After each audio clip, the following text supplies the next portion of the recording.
Hey pups, Pup Copper here, and yeah, DragonCon is almost upon us here. So, yeah, I thought I'd do something a little bit. Wow, that's some heavy artifacting in the video.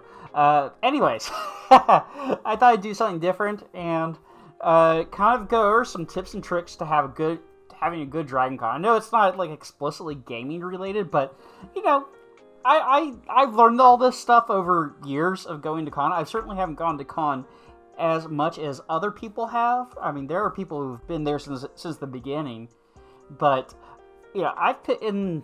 Oh gosh, how long have I been going? Like 10 or 15 years. Does that sound right? Maybe. No, not 15. Probably more like 12 years ish. 10, 12-ish years, something like that. Anyways, I thought I'd share some tips and tricks here. This is going to be a little different from other tips and tricks videos because other tips and tricks videos kind of tell you stuff like wear deodorant and make sure you get a full night's sleep, which to me just seems kind of obvious. So this is going to be some different stuff that I've kind of learned over the years, and think of it as like little hacks that an insider has kind of put together over time. And occasionally I'm going to have like stuff. Wait, nope. Over there. Yes. There we go. That side of the screen there. That side of the screen. So I'll have stuff over there, like maps and stuff like that. Maybe I'll put in like some pictures of DragonCon's past. So, yeah. So anyways, let's get to it. So, my first tip here is practice self-care. So, don't push yourself to do all the things just because you're finally at con. Because it's really difficult to not do all the things because there is so much to do, so much to see. You will be so on, even if you don't have any neurodiversity, you're gonna be just way overstimulated. Yeah, it's kind of yeah, but in a good way. So here I have 4 sub tips. So people, they're one YouTuber. I again, this seems so basic to me as an adult that I take issue with this. But I saw one tips and tricks video where the YouTuber talked about the 6-2-1 rule, which means in a 24-hour period you have at least 2 actual meals, 1 hour or 1 shower, and 6 hours of sleep. I don't know about y'all, but I can't function with less than 7 hours of sleep and then 3 full meals during the day. So, I'd recommend just trying to stick to your usual routine as much as you can. I know there's a lot of ways DragonCon will throw off your sleep patterns because there's awesome stuff going on at night, like parties and astronomy and anime. But yeah, I'd recommend for the for your own personal sake, just try to stay on like as normal a schedule as you can. Now, this is something I ran into last year. If you have mental health issues like anxiety or depression, listen to everything your body's telling you. And don't be afraid to say, I need to take a pause here and rest or become unstimulated so you can go back to enjoying the convention. Last year, 2021, I'm saying this from the vantage point of 2022, but at DragonCon 2021 on Saturday, arguably the biggest day of con, since we were all coming back from COVID, I had a bout of that COVID-related, oh my gosh, I'm in a throng of people anxiety. And I just had to leave midday just because I couldn't take it. So I hope to mitigate that problem somewhat this year with an Airbnb that's really close to the host hotels. So yeah, that's going to be helpful. But yeah, if you have accommodations around the con or you live close to the con, don't be afraid just to take a breather and go and just kind of hold yourself up for an hour or two and just kind of reset yourself. If you're not staying close to the con, find a quiet place, just kind of reset and assess whether should leave the con for a little while and just kind of take an opportunity to spend a few hours in a familiar setting, just kind of resetting yourself.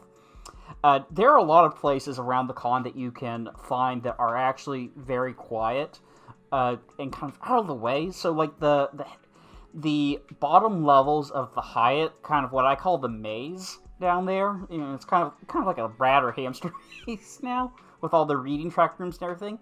But just because of what they host now down there, which didn't used to be the case in, like, even up through, like, 2010. Anyways, because they host a lot of the reading panels and things like that down there, it's really quiet. And you can find a corner really easily just to kind of curl up and decompress. And you can find, it's a little more difficult in, like, the Hyatt or the Hilton, but you can find places, or I'm sorry, I already mentioned that. You can find places pretty easily in the Sheraton or the Hilton to do this. Marriott, not so much, since it's a really big cross-traffic area. The Westin is also really good because it has just kind of a lower volume of stuff going on there. You can find some nice quiet spaces in there. Next part of this little sub-list is that self-care doesn't just stop when the con is over. Event drop is a real thing. So this is kind of that depression and disappointment of realizing, oh, tomorrow's Tuesday. I have to actually go back to real life. When you get home, whenever you do, I don't know, you could not be going home on Tuesday, but whenever you do get home or back to, you know, wherever your roof over your head is at the end of con, take the time to rest and do things which are enjoyable to you, and that will help ease you coming off that high. Like, personally, I like spending time with my dogs. I like video games. Video games are actually really good because the games I play, you can see on my channel here, you know, if you like my content and you want to see more of it, be sure to boop the like button and pull the subscribe button. But I like to play games that are just kind of me, just myself. So yeah, it's a good way to kind of reset after con. And then the last little bit about this self-care section I'll leave you with is, if you can, try not to overdo it. Make sure you get enough sleep, like I mentioned before, so you can enjoy doing everything to the fullest. I mean, sadly, there is that trope about being hungover at 8 a.m. panels, because it happens quite a bit during con. People just really cut loose and go all out and do all the things, and they pay for it the next morning, and then they do it all over again. So yeah, just, you know, I think there's a takeaway here. Practice self-care, do things in moderation, and just try to take care of yourself like you normally do. Just because you're at con shouldn't be an excuse for not staying in something similar to your normal routine and taking care of yourself the way you normally do. So, now, my second big tip. See a bit of everything. There is so much to do and see at the con. Get outside your comfort zone. You know, sometimes if you have like a free hour, you don't know what the heck you're going to do, just wander into a random panel or party and see what happens. I mean, I've done that a lot. I mean, I've had so many times, particularly in the pre-COVID times, where I would be in line for a guest panel at the Marriott, and I'd get so close to the door and they say, nope, we're full, and they dismiss the rest of the line. And I had to figure out, well, what am I going to do now? I don't want to walk outside. I don't want to walk to the Sheraton. I don't want to walk to the Westin. And then I end up in some random American Sci-Fi Classics panel, which is actually really interesting and maybe awakens a part of nostalgia from my childhood. So, yeah, and of course, the people watching is great, because all these people go home from con, put together these amazing cosplays, costumes, everything else, and then bring them the next year. It's just so fantastic to see. I'm over here. I'll probably cycle some like photos of that I've taken at past cons. Like last year was this lady who did a fantastic Mary Poppins. Like, what's her name? 1960s Mary Poppins, and she perfectly integrated this beautiful lace mask into her outfit. It was just mwah. And prior year, there was a lady, I love saying this, talking about this one, there was a lady who had this just flowing yellow gown like Belle from the animated Beauty and the Beast, and as you started looking up the dress, there were taco fixings. She was Taco Bell. It just, the puns go on, and it is just fantastic. But yeah, don't be afraid to do stuff outside your comfort zone. You'll have a lot of fun just doing random things. But, and this brings me to my next tip, don't feel pressured to do all the things. If you have free time, don't feel like you need to fill it with something. Use that empty space to practice self-care. Go to Peachtree Center, get yourself some food, get yourself an adult beverage. I'm assuming you're of legal age, so go get yourself an adult beverage from the whatever the bar is called in the middle of the Marriott atrium, just kind of de-stress, recenter yourself. Alternatively, you can just set up in one of the host hotel lobbies and just people watch, because like I said, the costumes are amazing. And hey, if worse comes to worse, you can just spend that time joining a harmless cult. Sign here, must be 18.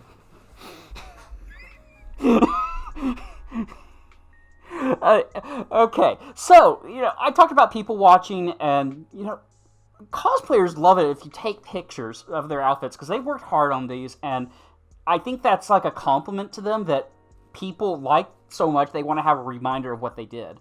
But always get consent. Even if it is just you're going up to someone and saying, I like your costume, or you're asking, can my kid or my wife take a picture with you, get consent first. And especially if you're going to do like I do and put pictures on YouTube, just ask up front, is it okay if I take your picture, and is it okay if I put it on my YouTube channel? The best way I can sum it up is don't be a dick. Be good. Just be nice, be respectful, be courteous.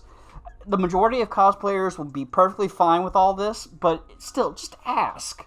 And this is on top of all the other situations where you should get consent before proceeding, both adult and non-adult situations, if you know what I mean. Giggity, giggity. So, let's talk food. Con food kind of has a reputation, because everybody eats in the restaurants at Peachtree Center, and they're not necessarily the healthiest thing, but they can be really good. And that's where the majority of the con-goers eat, which is good and bad. That's where you're going to find the majority of restaurants at con, outside of the hotels. I would not recommend against the hotels, because while they're convenient, they're like any hotel restaurant, they're going to charge you an arm and a leg here. So even more so during DragonCon, because they know how much money people are... water. How much money people are bringing with them to DragonCon. So here are some options that you can try, and, I fear recommending these just because, it's that thing where if you tell the people what the secret is, everyone will flock to those secret places, and they'll no longer be secret. But hey, this is a tips and tricks video. So there's what's called the secret food court. I'm gonna put a video or a little map up over here. Wish this artifacting would go away. And I'll put a circle over the secret food court. It's much less traffic than Peachtree Center, and it has a few restaurants in it and a coffee shop. I think it's like a Caribou coffee. No, I take it back. I don't think it's a Caribou coffee. I think it's a Dunkin' Donuts. But anyways, hours there are not as convenient as Peachtree Center, since it's geared more towards the office crowd, because the secret food court's located in one of the office buildings for Truist Bank. It's not in the giant tower, it's in the smaller office tower that's next to it. So they kind of keep more so just office hours, which means they're open, I think, for lunch and dinner on Thursday and Friday, and then lunch on Saturday, but then it's closed most of the rest of the weekend. So it is located. So like I said, it's in the offices adjacent to the Truist Building, and it can be accessed through the Marriott and the Marquis Two Tower. So the tower that you go through from coming from Peachtree Center through the Marriott, that's Marquis One. Marquis Two is on the complete opposite side. You basically you go past where the Sky Bridge is for the Hyatt. Yes, Hyatt, and you just keep going, and you'll go into Marquis 2, and you'll eventually wander through the little walkway over into the secret food court. I think there's also a street entrance as well if you want to enter from, I think it's it's Baker Street. I mean, it has a couple good options. I ate there a couple times last year. It was pretty good. I mean, I would recommend it. It's got like an Italian place, a taco place. I think there's a burger place. It's pretty decent. Nothing exceptional, but it's something different than Peachtree Center. So, and this is one of those cases where I'll put a map up. If you go to the south of the con area, so that you just basically keep walking down Peachtree past all the hotels, past the Ritz-Carlton, past the other set of entrances for the MARTA station, and you keep going south, you'll start hitting the urban campus area for Georgia State University. Go Panthers! And there's some good dining options down there. And again, it's kind of the same problem as Truist, that it kind of keeps hours that are more accommodating of students and office workers than con goers. So depending on what time of day, which day, you may find a bunch of stuff open. You may not find all that much open. So, but yeah, there's some good options there. Landmark Diner is particularly good. It's a little pricier than it used to be when I was in grad school down there, but yeah, it's worth it. You can walk down there pretty easily if you don't mind hoofing it a little bit. It's a good little walk, and it's going to be a lot quieter than Peachtree Street up near the con. Or you can take MARTA, get a MARTA, go south one station from Peachtree Center to 5 Points and get off there. And you'll also have some options in Underground Atlanta. It's been forever and a day since I've been there, so I don't know how much is still actually there. But yeah, you'll find some stuff. And again, that's going to be more. It won't be open like super late or anything. Landmark Diner, though, I think is open like 24 hours or something ridiculous like that. But yeah, there's some stuff there. And if you get off at 5 Points, you can also pretty easily walk over to the area around. I don't know what they're calling it now, but basically the CNN Center and the area around the Mercedes-Benz Stadium and all that. Yeah, there's going to be some stuff down there that you can get to as well. And there are like a couple of Waffle Houses scattered around there as well. Third option, if you're willing to travel, either by the train, Uber, or if you want a chance to take your own car. And move it from whatever parking deck you have it securely parked in. You can go east to the Sweet Auburn area, which has a lot of stuff, or you can go north up into Midtown. If you go to Midtown, just take the train and get off at 10th Street or North Avenue. Those are going to be a lot of your restaurant options right there. But yeah, there's a lot of stuff around there.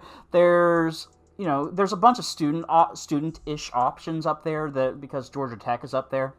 But there's also a bunch of not student restaurants, and they're priced accordingly. They're more towards the people who live around, the well-to-do people who live around there, and the office crowd who work up there. So make of that what you will. But there are some really good dining options up there if you don't mind traveling a bit and paying a bit.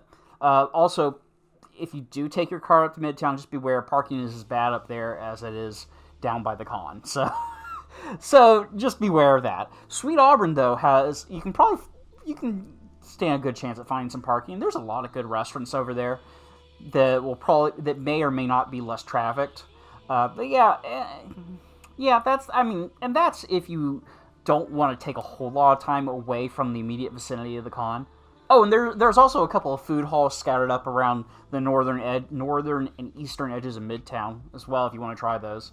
But yeah, if time, money, and transportation are not issues, you have a lot more options available to you. You can go up to Cobb County and go to the Battery up by the Braves Stadium, or you can go to Buckhead if you want some bougier type food. So yeah, you have options depending on what what your level of convenience, price, and accessibility are. So now we get to a fun subject that I still don't have the perfect answer for. I really don't. Even all my years doing DragonCon, I do not have the perfect answer for this. Uh, and I have the perspective of both staying down there in the past, and I'm doing it again this year, and commuting in, which is what I've done mostly because I'm cheap. It's don't carry around more than you actually need. That sounds easy, but it's insanely hard. Packing your whatever receptacle you're bringing with you for each day is an art. If you pack too much and you have to lug around a heavy bag the whole time, and you get Raider Dave every time. Sorry, American Dad reference. I hope you guys got it. But anyways, pack too little and you're finding yourself at the CVS buying it instead of getting to play trivia with Garrett Wang. Calls him like I sees him. Like I said, I've been to my fair share of cons, and I don't even have it right. I just try my best to pack for the best I can. I've gotten the bag mix right. This right here is my Think Geek bag of... Wow, that artifacting. This is the Think Geek bag of holding. It's a great little shoulder bag. I have it, fully loaded with stuff that I'll dislodge at my Airbnb. But this is a great bag to carry around during the day. So a shoulder bag like this that kind of has room to expand is really good. Last year I took it, and I also took a bag that it's an REI backpack that you can fold into a little compressed thingy and stow it away. So yeah, when I went to the vendor halls, I got a bunch of stuff. I just pulled out the REI backpack, threw that stuff in there, put it on my back, had the bag of holding over my shoulder, and I was good to go. But oh man, it was difficult to avoid packing too much because last year I had my iPad, I had my Switch, and I had a bunch of other stuff in my little Think Geek bag. I took too much with me, and like I said, it's an art that I have not fully done yet. I'm taking the iPad with me this year, but I'm not going to lug it around with me. So yeah, it's really difficult. I mean, I've got the bag mix down. Like I said, the bag mix, I think I've really got down. It strikes a good balance of having, something that I can manageably carry through the rest of the day, through the whole day, and not be annoyed, while giving myself some flexibility in terms of if I need to add stuff to it, or if I need to allocate things around two different bags. I would say, honestly, though, if you're staying at or near the con, just pack the minimal amount of things you need for the day. Wallet-type items, medicines, phone charger, battery cable, probably a snack or two, because you never know, if you're going to run late in a panel and not be able to get lunch in time before your next panel or things like that. Maybe an e-reader or a switch for the lines. Just leave everything else at the hotel. You don't need to lug a laptop with you unless you are just really a glutton for punishment. Now, if you're commuting in or you're parking not very near the con, in whatever shape or form that is, this is going to be more difficult because you kind of have to plan for everything you need for the day. You can't just run back to your hotel for a phone charger or something and then go to your next thing. If you don't have a phone charger with you, well, you're SOL until you get to CVS and hope they still have them in stock. And unfortunately, that's kind of the factor that enables overpacking. I don't have a good answer here. It's just something kind of really for you to be aware of and kind of be intentional as you're packing your bag and kind of figuring out what you need and what you don't need. So yeah, sorry I can't offer any better advice there. Now we're going to get to a fun part here, some bests and worsts. So, best low-traffic bathrooms, up on the map right here. That would be the Hilton Galleria level, which is the very bottom of the Hilton. This is where Trek Track, Brit Track, and the anime rooms are located. these bathrooms are never crowded. You never have to wait to get into them. And as a result, they're never really like all that messy, and they don't run out of paper towels or soap. It's nice. Also, at the Westin on the Augusta level, that's usually deserted, so that's another great option. They're smaller than the Hilton bathrooms, but still, no one ever seems to go there. So yeah, and the Westin is just kind of, I mean, even though it has stuff in it, like I said before, it's a great place just to kind of relax and be quiet in a quiet-ish space. Worst bathrooms. In all my years of going to con, Peachtree Center, the bathrooms in Peachtree Center by the walkway to the Cortlandt Street parking garage have always been the worst in terms of their exceptionally high traffic, and the maintenance staff have trouble keeping up, and it's also really small. So unless you just don't have another option, I would try and avoid that bathroom as much as you can. I mean, I understand that the staff in Peachtree Center are doing the best they can, but I mean, thousands of people every hour walking by that bathroom and using it just can't stand up to, or just cannot be managed by like 2 or 3 maintenance people and janitorial staff. It's just not possible. So, yeah. Now, I do want to say about these two, I'm speaking from the perspective of the men's rooms, so I'm kind of speaking from a very specific position here. I cannot vouch for women's bathrooms, but I imagine it's going to be pretty similar, so yeah, Also, the Marriott Atrium level bathrooms, not the best, mainly because the volume of traffic going through the Marriott, why did I want to say matriarch? I don't know. It just doesn't lend itself to being able to get in and out of those bathrooms easily. It's just going to be, you're just going to be dealing with long waits there, even if the bathroom is fairly sizable. So yeah, that's just that's those two things, just based on my experience. Your mileage may vary, of course, and you may find other little hidden gems that I didn't mention here. So, more power to you. Alright, best water fountain. Hilton's second floor by the ballrooms. So, yeah, so like if you're up in the Hilton and you're, attending the Space and Science track or something like that, go to that water fountain to fill up your water bottle or just have a quick drink. You won't have any issues. They work pretty well, and they give a high enough stream that you can easily fill a tall water ball, kind of like this, like something like this, or even a little tall. Wow, that is really artifacting. I guess my Ionic 5 mug is extremely reflective. Yeah. Let's see. Best cult. Cult of John. Sign here must be 18. Beware the false deliverers from UPS. I saw that the convention has virtual and in-person panels explaining the cult of DragonCon. Check those out, because you'll learn all about John of FedEx, who has ascended to the place where there's no return shipping. Or you can just Google it. Let's see. Best MARTA entrance and exit to Peachtree Center Station. The southbound entrances, assuming the escalators are working. They have a habit of not being in service, like a lot of other parts of MARTA. Anyways, so if assuming the escalators are working, the southbound entrances do mean you have to walk a little bit of ways to get back up to like the main con hotels, like the Westin, the Marriott, the Hyatt. But here's the thing.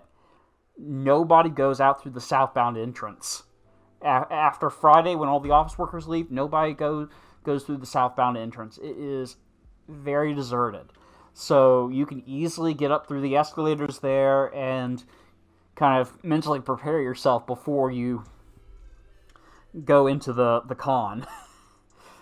and also, you can, if you're coming out the right time of day, you can just go straight down towards Georgia State and get some food down there. So, let's see here. Best times to visit the vendor halls. You want to go on off times like Saturday during the parade or Monday morning or afternoon.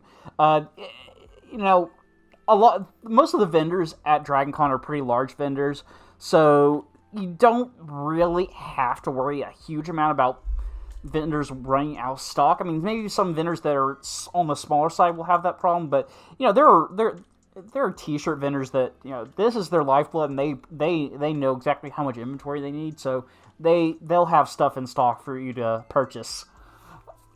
So let's see, worst time to visit the vendor halls: Saturday afternoon or Sunday in general. Yeah, just try and avoid going in. I don't know how it's going to be this year, because they've increased the attendance cap by about 15,000 people, 10 to 15,000 from 2021.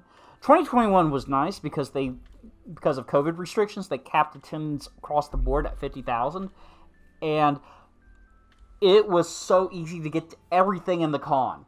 I had no problems getting into panels or guest panels or the vendor halls or anything like that.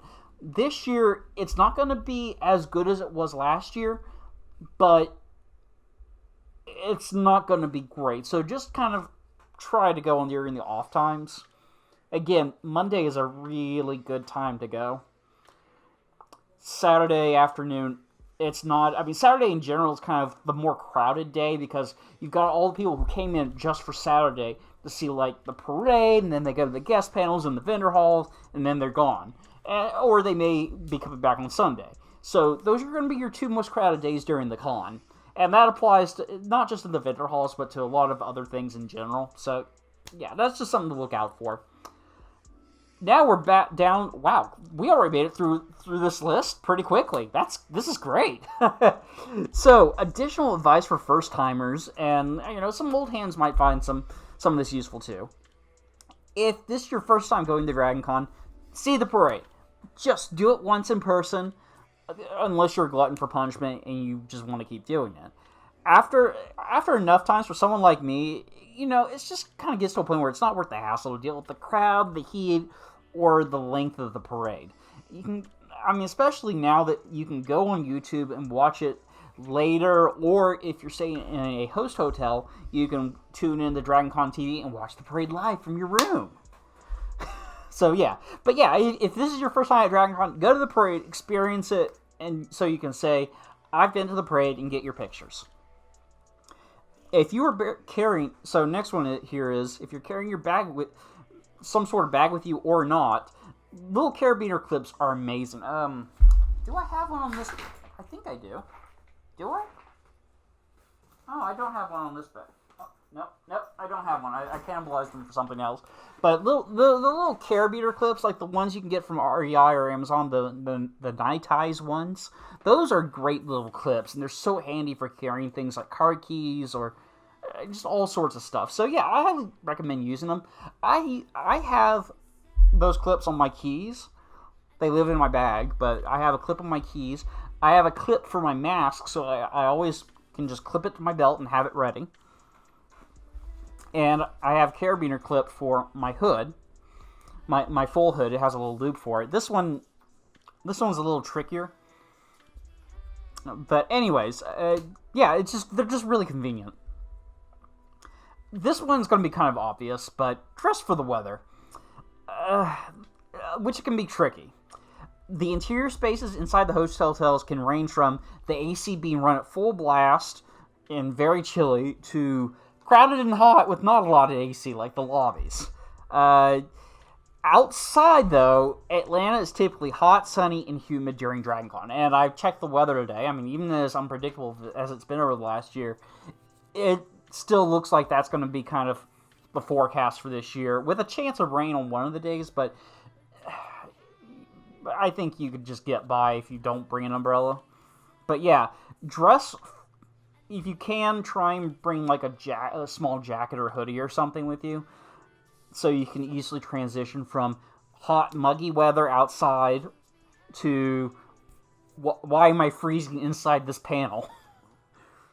Yeah, aside from that, short sleeve shorts. Don't do jeans. I've done jeans. I've done black slacks with a Star Trek outfit. Terrible idea. If you're cosplaying, please make sure to hydrate if you're doing like a full covering costume, because you will get hot. Kilts work really well. Last year was the first year I wore a kilt to con, and I freaking loved it. It was perfect. It kept me warm when I needed to be warm. It was cool and breezy when it needed that too. And you know, I know this is probably going to be uploaded on the Wednesday before con, so that's not going to leave you with a whole lot of time to order. So this may be a tip for next year. But yeah, if you can, get a kilt, or get a kilt from the vendor hall. There are a couple of kilt vendors there, I think. They can be really good, especially the, like, kind of slack, khaki canvas fabric. Those are really breathable. Get a badge protector. Here, let me show you what I have here in my handy-dandy bag. So, this is the type of foldable bag from REI I was talking about. I can't remember what it's called exactly. It just says it's a stuffed travel pack. It's about $35, I think, but it's really freaking handy. You can see that it's not that huge, so it will fit easily in like a purse or a shoulder bag or something, and it gives you that extra space. I have a badge holder. I got this one at the DragonCon official store last year. I do not regret paying that price for it. This was great, and it kept me from fidgeting with my bag, and it helped preserve the longevity of my badge, because I've had badges where the little doodle, the little lanyard strip kind of failed halfway through the weekend. So these badge protectors are fantastic. And you can get them on Amazon, off supply stores. CVS might have one. I don't know, though. But yeah, I mean, you can easily get Amazon anything delivered to your hotel or your Airbnb or whatever at the con, and I think there are pickup lockers there too, are scattered around as well. So just do it. It's the smart move. It'll protect your badge, so you can like put it in your scrapbook after the fact. Yeah, and you know, actually, the FedEx office stores, like in the host hotels, probably have them too. I'd be surprised if they didn't. But yeah, DragonCon store does have them. So yeah, there you go. Final bit of additional advice here. The official concerts from the DragonCon store make great souvenirs. They change the design every year. It's always something fun and quirky. And the shirts are actually pretty well made. I've got shirts. I mean, I only started buying them in 2017, and I regularly use them as pajama shirts, and they're great shirts. They're really comfortable. They're just cute, and if you take care of them, you know, you'll be able to preserve for a long while. The stuff from the vendor halls are good, and I've gotten shirts from the vendor halls before because I just like the designs. Like, I've got a Fry Back to the Future shirt that if you've watched my videos, you will see me in occasionally. But it's one of those things where it doesn't like explicitly say it's from DragonCon. It just says it's a funny shirt, and if you get the joke, you get the joke. So yeah, I highly recommend the official DragonCon shirts. Pay the money for it. It's a good little souvenir. And yeah, what else? Yeah, that's really it. This is just kind of my sum of knowledge from doing DragonCon for a long time. So, anyways, I hope that all of you are getting ready for a fun con, because even though COVID is still going on, things are gradually getting back to normal. Even if I would prefer the smaller con that we had last year, but things are getting more back to normal. We're starting to see more of the regular DragonCon come back, for better and for worse.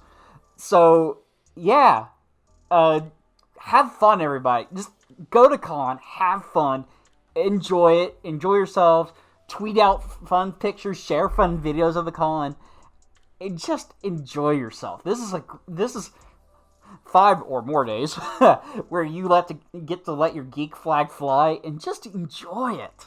So yeah, and also don't forget to paw that like button and boot that subscribe button to stay tuned for more videos from me, Pup Cop.